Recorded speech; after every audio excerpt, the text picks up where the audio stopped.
What is good, everybody? Welcome back to another episode brought to you by the League FFB. Today, we're going to be doing our first 2025 rookie mock over here on the channel. I know it's been a little bit of a long time before we've talked about some rookies. We've maybe had one or two videos where we've talked about them, but it is going to quickly ramp up here over the next couple of weeks as we prepare for the 2025 NFL Combine. Now, today, we're only going to be talking about the first round, how I would be drafting these players today, knowing what we know now, obviously without seeing the Combine, without seeing landing spots, without seeing all of that other stuff. But with that being said, I don't want to waste too much more time. Let's hop right into today's video and let's start talking about these players.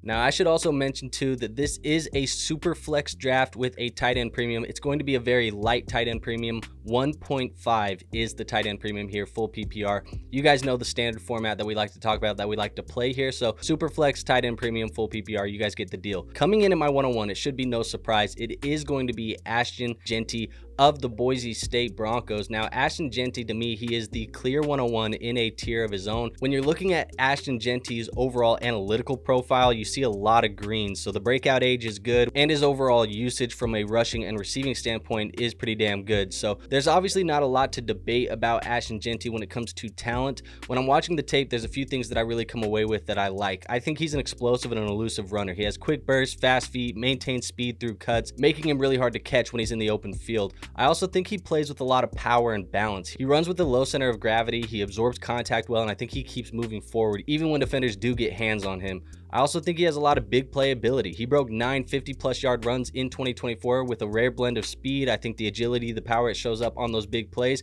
And because of those things that we've talked about, that's why he was able to break off so many of those big plays. He's also a really smart and disciplined player. I think he follows the play design really well. I think he adapts when he's needed to. He uses vision and awareness to make the right reads, make the right cuts when it comes to getting into that hole and finding the right hole to get out of. And he's very dangerous in space. He can break outside, beat, contain, and create yards with quick cuts and acceleration. So overall, I think Ashton Jeanty, to me, is the clear-cut 101. He's going to be a guy that I think ends up getting top 10, top 15 type NFL draft capital. And if he does, that's rare type of draft capital that he's going to have in today's NFL. It's going to put him in the same category as guys like Bijan Robinson and Jahmyr Gibbs that we've seen recently who got that type of draft capital. And I think it's almost guaranteed that by the time he gets into the NFL, he's going to be valued as a top 3 running back in Dynasty rankings. So this is a player that you cannot miss drafting on. If you have the 101, he's the clear cut to me. Now let's move on to the 102, and to me there's about 3 players that are eligible for the 102 depending on the draft capital and things like that, but we don't have that today. So I'm going to take Tetairoa McMillan of the Arizona Wildcats coming in at the wide receiver position. Obviously,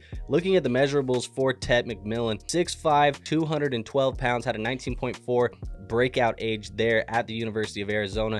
The usage is incredible. It's green all the way across the board. You see the dominant rating where you want it. You see the touchdown percentage, the yard percentage, the receiving percentage. All of this stuff is good for Tet McMillan. Now, he is a proven producer at the collegiate level. Over the last few seasons, if you look at the stat sheets, you will definitely see a ton of production on his side. He has a big play threat as well. The 2023 film features highlight reel touchdowns and explosive plays all over it. There's a ton of it there. There's obviously some of it on 2024 as well, but this guy is a big play threat. He is a very savvy route runner as well. I think he's a smart hand fighter. He adjusts his routes well to coverage, and he helps his quarterback on scrambles, kind of working his way back to the football, making sure that he has his hands up, making sure he's ready to get that football, because he is very quarterback friendly in that regard. He has an elite catch ability, and I think a lot of this is also because of the size that he has. He has a ton of body control as well, and he has a catch radius where it makes it to where he can come down with some of the toughest grabs on the football field, and he has some really good field awareness as well. Great footwork near the boundary, and I think he finds open space very well to maximize his yards. Now, overall, I think Tet McMillan, he to me right now is the #1 wide receiver in this class. This isn't a strong wide receiver class. I think that there's a couple of guys that maybe could be in consideration depending on landing spot and or situational draft capital, things like that. But right now, Tet McMillan, to me, he is the clear-cut guy. I think he probably has the highest ceiling, and I think for most people, he is most likely the clear 102. For them, I think it's still up for debate, but today he's going to be my 102. 102 in this draft. Now coming into my 103, we'll talk about another player who I think is in that second tier. It's going to be Cam Ward, quarterback for the Miami Hurricanes. Now Cam Ward, to me, when you look at the measurables, 6'2", 223 pounds, a 20-year-old breakout age, these are the things that you want to see. When you're watching some of the tape from this year at Miami, I see a smart and composed quarterback, somebody who reads the pre-snap pressure, adjusts to coverage, and works through his progressions well. I see a quick and precise thrower, somebody who has a fast release, a strong arm, and he can fire that football into tight windows with some velocity. So I think these things are things that are going to be a little bit of his calling card at the NFL level. I think he has elite arm talent. He makes throws others in this class can't, and that in itself is probably going to push him up draft boards, probably making him in consideration for QB1 off the board in the NFL draft. And I think he throws the football with a nice sense of touch and trajectory control. He's a mobile playmaker as well. He extends plays with pocket movement. He has a lot of second action opportunities. I think this is a guy who sometimes does that a little bit too much, plays a little bit of hero ball. I wish he would just tuck the ball and run. And that being said, he is a balanced runner. He can escape pressure and he can gain yards, but he stays poised before taking off. So he does like to hold on to that football. Sometimes I just want to see him tuck it and go. But at the end of the day, this is a guy who uses his legs well, and I think those are going to be some of the strong points of his game at the NFL level. When it comes to draft capital, I expect this guy to probably end up being a top 5 pick when it's all said and done. We have teams like the Cleveland Browns, the Tennessee Titans, the New York Giants, all sitting there in the top 5. I think those teams are all possibly going to be looking at a quarterback like Cam Ward, and if that is the case, there's no doubt that Cam Ward should be coming off the board here at the 103, maybe even the 102, depending on the draft capital and the landing spot. But right now in this draft, he's our 103. Now moving on to the 104, there's another quarterback that I think belongs in this conversation, and it's going to be Shedeur Sanders. Now Shedeur, coming out of Colorado, obviously a senior, 23 years old, 6'2", 215 pounds. This is Deion's son. You guys know that, though. At the end of the day, this is a player who is very, very well rounded. He's poised, he's confident, he stays composed in the pocket, keeps his eyes downfield, and I think he handles pressure well. Maybe took a little bit too many sacks this year, but I think that's a little bit more on a bad offensive line that he had there at Colorado. Now, he's a playmaker under duress. I think he buys time well. He resets when the play breaks down, and he adjusts his launch point, which is very, very good, especially if you're going to be under pressure at the NFL level. Now, the tough and the fearlessness that he possesses, I think is really evident. This is a player who's willing to take hits and deliver some accurate throws, even when he has pressure in his face. He's accurate. He's timing based. These are some of the calling cards that I think are really his tough points. There's very few quarterbacks in this class that I think are as accurate as Shedeur Sanders. He leads his receivers in stride, and I think he does really well throwing in zone windows. That's probably one of his best points. And at the end of the day, this is a guy who's also just very mechanically sound. He's very fundamentally sound. He squares his hips on rollouts. He steps into throws, and he stays accurate from a balanced platform. So all of these things just show that he's a very fundamentally sound quarterback, and a quarterback that I think can be good at the next level. The only issue that I see with a guy like Shedeur Sanders, and I don't really want to talk too much weaknesses here in this first video where we're doing these rookie mocks, but at the end of the day, this is a guy that I don't know if I see a massive ceiling. I don't know where the fantasy football ceiling is for him, but I think he can be a very good, a fine NFL quarterback. And at the end of the day, if he is going to be drafted in the top 5 with all of those quarterback needy teams that I mentioned, I think that this is a player that's probably going to be in consideration for QB1, maybe depending on how you look at it, and also a guy who's going to be drafted here in the top 2, 3, 4 players in your Superflex rookie drafts. All right, now here's where it gets interesting, because I believe that after the top 4 players, it kind of becomes anybody's game as far as draft capital goes, landing spot goes. That's going to mix all of this up. But for me today, coming in at my 105, I'm going with my running back 2 in the class. It's going to be TreVeyon Henderson out of Ohio State. Now, TreVeyon, he's a senior, obviously went back to school last year, still only 22 years old, so not really anything we have to worry about as far as the age is concerned. 5'10", 208 pounds, had an 18.9 year breakout age. That is obviously his freshman year, a very young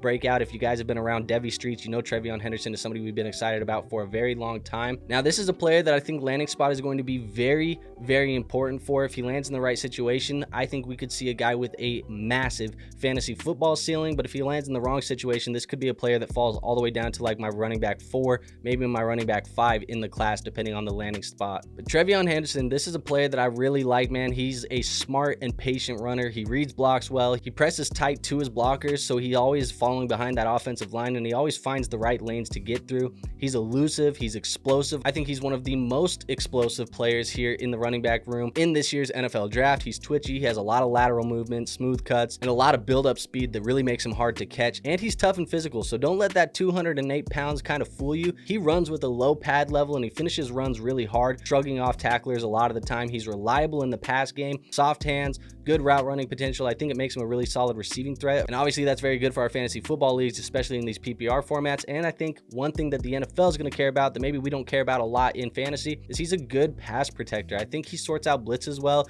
he centers well, he delivers blocks just like an offensive lineman would. Now at the end of the day, that's going to keep him on the football field in third down situations, obviously. So I do like that from a fantasy perspective. Maybe not going to translate to the points, but it does translate to the opportunities. At the end of the day, TreVeyon Henderson, this is a player that I think is very, very talented. I don't want to throw out the comp that I've heard some people give up, because a lot of people have been giving up like Gibbs light, Jahmyr Gibbs. That's a very, very high-end comp. I think this is a player who, in a good situation, probably ends up very much like an Aaron Jones type of player. That's kind of what I've seen a lot when I've been watching him over the last couple of years. If he becomes an Aaron Jones type of fantasy running back, that's going to be very good for us in our fantasy football team. So because of that, I love TreVeyon Henderson. I think he has a lot of juice. He comes in for me as my running back 2 and the 105 off the board in today's draft. Now moving on to the 106, I am going to have another running back, my running back 3 in the class. It's going to be Omarion Hampton, running back out of North Carolina. Now look, Omarion has a lot of stuff that we like as well. When you look at the measurables, everything is exactly as a bell cow running back should. 6 foot, 220 pounds, 20-year-old breakout age, a junior. We like that early declare. And when it comes to the usage profile, he has done it all. He's a receiver, a rusher.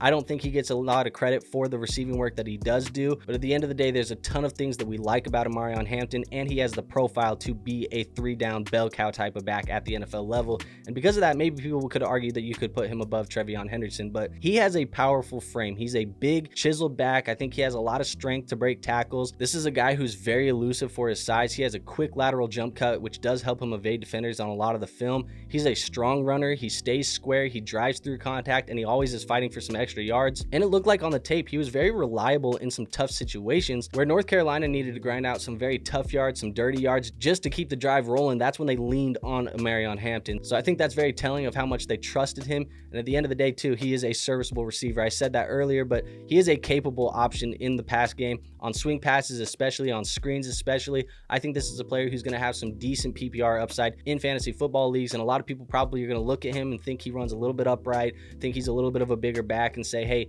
he's not the biggest pass catcher or the best pass catcher at the NFL level, but I think it's sneaky. I think he's one of the better pass catchers in this class, and I really like everything that he put on tape. Like I said, my running back 3, landing spot situations, these are going to change a lot of these things. This is still very early in the process, but at the end of the day, Omarion Hampton's a true guy. I think he's going to be a very good player at the next level, and a player that I'm drafting here at the 106. Now coming in at my 107, I'm going to go back to the wide receiver position. We're going to draft Luther Burden III out of Missouri. Now this is a player who didn't have as good of a 2024 season. His 2023 tape is electric, but when I'm looking at his overall profile, you're looking at a guy here who is 21 years old, 5'11", 205 pounds, and had an 18-year-old breakout age. Obviously we love to see that breakout age. When you look at the tape too, there's a lot of speed, a lot of agility. He has quick acceleration and top end speed to outrun defenders. He's a very natural playmaker, instinctive, plays with a great tracking and adjustment ability to catch those deep balls that come his way. And not only that, but he also has strong hands and body control. He's sudden. He has very precise hands and ability to pluck throws cleanly out of the air even when he has a defender in his face. And obviously all of that really means that he has some elite ball skills, making difficult catches look easy, and he has very excellent body control. Now this is a player too who I think is very, very dangerous after the catch. I think he's a good yak threat. This is a player who's dynamic after the catch, and he has the ability to eliminate pursuit angles. He is a big play waiting to happen. Now, the thing is, he's probably going to have to land in the right situation where he can be that slot wide receiver for that team. But I think this is a player who's going to have a lot of opportunity early on in his career. I think he's still going to get first-round draft capital. And just like Ted McMillan, when you're looking at the usage profile from the percentage standpoints, it's green across the board. Definitely everything that you want to see. And my wide receiver 2 in the class right now, so that's why he's coming in for me at the 107. Moving on to the 108, let's talk about Kaleb Johnson, running back out of Iowa. I really like Kaleb Johnson, man. This is a player who has a really good production profile as well. And when you're looking at the measurables, everything you want to see as well. A junior, 21 years old, 6 foot, 225, 19-year-old breakout age. As I said earlier, those are the things that you like to see. Now, looking at the usage for Kaleb Johnson, just green across the board. Straight like Omarion Hampton's. It's just everything you want to see. A well-rounded back who did enough in the rushing game, who did enough in the receiving game, who did enough with a dominator rating, all of that stuff. This is going to be a player who is very well-rounded. And I think NFL teams are going to like him a lot. He has that ideal size and athleticism, a well-built frame suited for a heavy workload, a 3-down workload, a bell cow type of workload, which is rare for today's NFL game. Now, he's very productive and durable. He thrived with a large workload while he maintained the efficiency there at Iowa. He's patient, but he's also decisive. I think he trusts his blocking, he keeps a steady tempo, and he makes smart cuts. Now, that being said, Iowa had a very good offensive line this year, so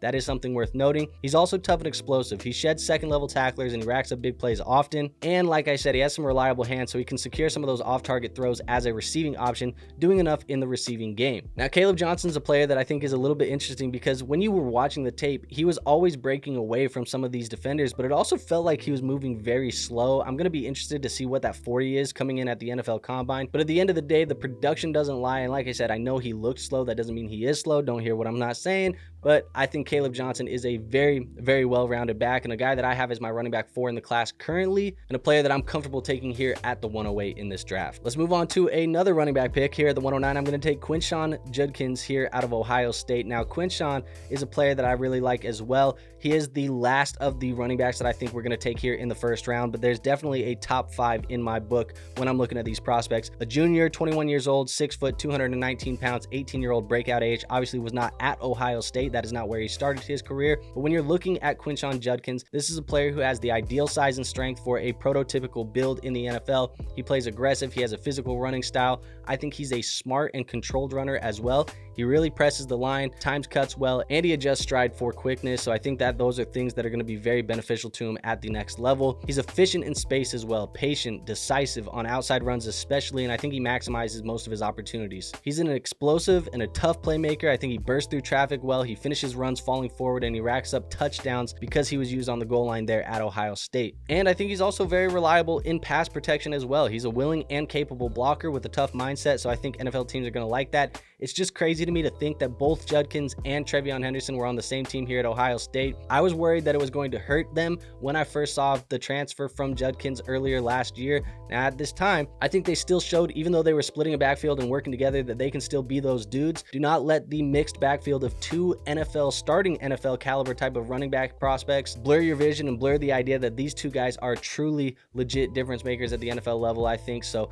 these guys are very good running backs. Judkins coming in for me as my running back 5, and that's just a testament to how good this class is, because Judkins is definitely not the running back 5 in really many of these other classes that have happened over the last couple of years. So that is a testament to how good this class is. So Quinshon Judkins coming in for me as the 109. Moving on to the 110, let's stay in Ohio State. I'm going to select wide receiver Emeka Egbuka. Now, I like Egbuka a lot. I've liked Egbuka a lot for the last couple of years. Now, if you've been around the channel for the last couple of years, I told you he was a player to watch in 2024. He ended up going back to school, so I made another video saying he's a player to watch for 2025. I've just been a fan of Egbuka. 6'1", 205 pounds, 19-year-old breakout age. Egbuka has been very solid over his majority of his time over there at Ohio State, and that goes without saying. He's played with guys like Garrett Wilson, Marvin Harrison Jr., Chris Olave, and now Jeremiah Smith. Egbuka, to me, he is a player who's going to be a very, very good wide receiver 2 at the NFL level, a player who probably ends up being in that fantasy points per game range of like 12 fantasy points per game, maybe on the high end like 15 fantasy points per game in those PPR leagues. But when I'm watching the film, this is a player who has outfield-like tracking ability. I think he has an excellent catch radius and an ability to track balls in the air.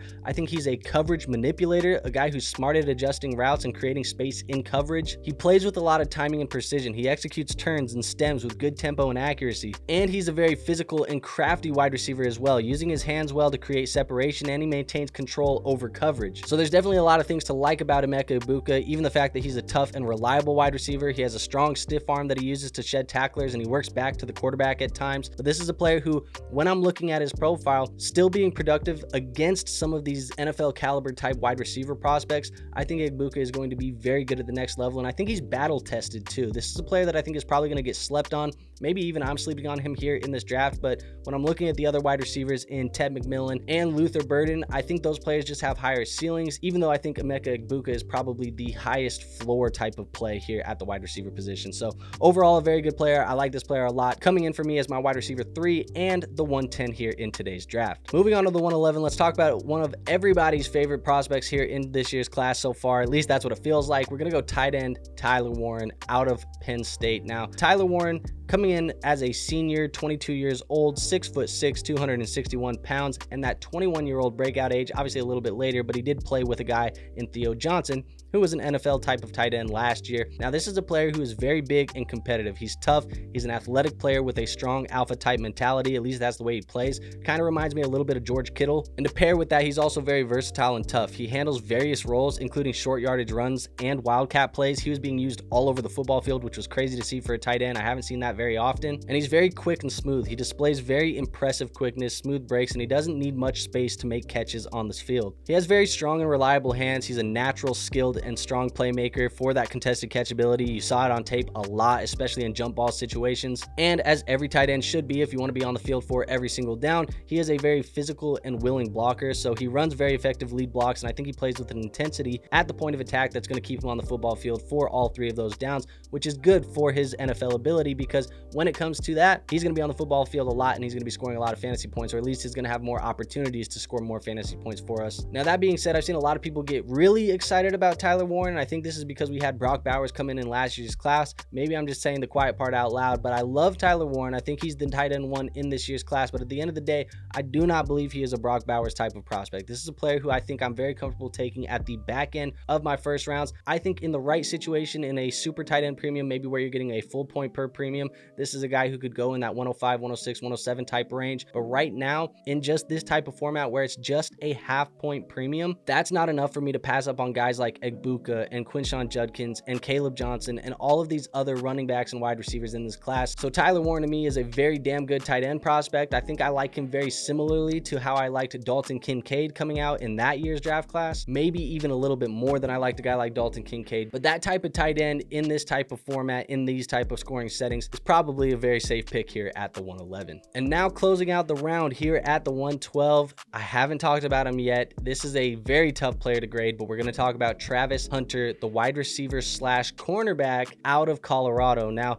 looking at his profile, a junior, 21 years old, 6'1", 185 pounds, and 20 years old. The weight is light. It's definitely something that shows up on tapes sometimes as well. He does get pushed off in press coverage at times, but the reason why I have him down here as my wide receiver 4 is not because of the talent. The talent that Travis Hunter possesses as a wide receiver is arguably the number 2 wide receiver in the class for me, maybe even the wide receiver 1 in the class for me, but there's a lot of uncertainty when it comes to Travis Hunter. One thing to note about Travis Hunter is when he's going to attend the NFL Combine, he is listed as a cornerback only. He does not have a wide receiver tag. Now, that could be something we're reading in just way too deep. Maybe that's not something to even take into account, but at the end of the day, this is a player that is going to play both sides of the ball. I think that's the calling card for him. It's his elite ability, and it's a very unique calling card that he has, so I do think he's going to play both sides of the ball, but that does worry me from a fantasy perspective. Looking at the wide receiver tape and when he played the wide receiver side of the ball, elite ball skills. This is a guy who combines instinct, strong hands, and body control to win contested catches. He has a lot of speed and tempo control. He's fast, but he varies pace to create separation as a receiver, and he has a lot of jump ball dominance. Uses a catch radius and vertical leap to outplay his defenders. Now, that said,